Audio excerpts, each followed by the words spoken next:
এই যে ভাই দেখো পদ্মা ইলিশ ভাই, আমার হাতে পদ্মা ইলিশ আছে। আচ্ছা তোমাদেরকে দেখাই, এই মাছগুলো আমরা কিনেছি টোটাল 700 টাকায়, ঠিক আছে। তো কি কি মাছ আছে সমস্ত কিছু কিন্তু দেখাবো, এখানে ইলিশও আছে। আমি প্রথমে দেখাই কালবাউস, দেখো দুটো বড় বড় কালবাউস কিনেছি আমরা। আমাদের পিছনেই কিন্তু পদ্মা নদী, হ্যাঁ এই যে জলঙ্গি পদ্মা নদী, সেখান থেকে কিন্তু কিনেছি। এই যে কালবাউস দেখো, অসাধারণ লেভেলের টেস্ট নাকি, সেই কারণে আরও কিনলাম। আচ্ছা এগুলো নোংরা হয়ে যাবে। আর এইদিকে দেখো ক্যামেরাম্যান একটু দেখাও, এদিকে এসো এদিকে এসো।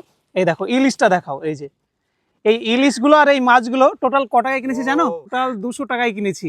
তাহলে বুঝতে পারছো কত সস্তা। দেখো এখানে কিন্তু আরও ইলিশ আছে, চলো এগুলো ঢুকিয়ে দিই। আচ্ছা আর এই যে এই কারিটা দেখছো, এই কারিটায় কিন্তু পুরোটাই ইলিশ আছে। এগুলো তোমাদেরকে দেখাই আমি, চলো। আচ্ছা ক্যামেরাম্যান একটু কাছে এসো। এই যে দেখো কালার দেখো ভাই, একেবারে টাটকা, পদ্মা থেকে এখনই জেলেরা তুললো। আর সেই মাছ আমরা কিনলাম খুব সস্তায়, ঠিক আছে। আমি বলছি এগুলো কত টাকায় কিনেছি, তোমাদেরকে আগে মাছগুলো দেখে নিই। দেখো এখানে সমস্তগুলোই কিন্তু ইলিশ আছে। আর আমরা এই যে পিছনে পদ্মা দেখছো, ওই পারে কিন্তু বাংলাদেশ। অনেকেই বলে বাংলাদেশে নাকি মাছ খুব সস্তা, ঠিক আছে। তো আমাদের ইন্ডিয়াতেও কিন্তু মাছ সস্তা। আমরা এই ইলিশগুলো মাত্র 150 টাকায় কিনেছি। দেখো এই যে ভাই, এই ইলিশগুলো এখানে কিন্তু পুরো ইলিশ আছে। এই ইলিশগুলো আমরা মাত্র 150 টাকায় কিনেছি। টোটাল এই মাছগুলো মোটামুটি 700-র আশেপাশে কিনেছি আমরা।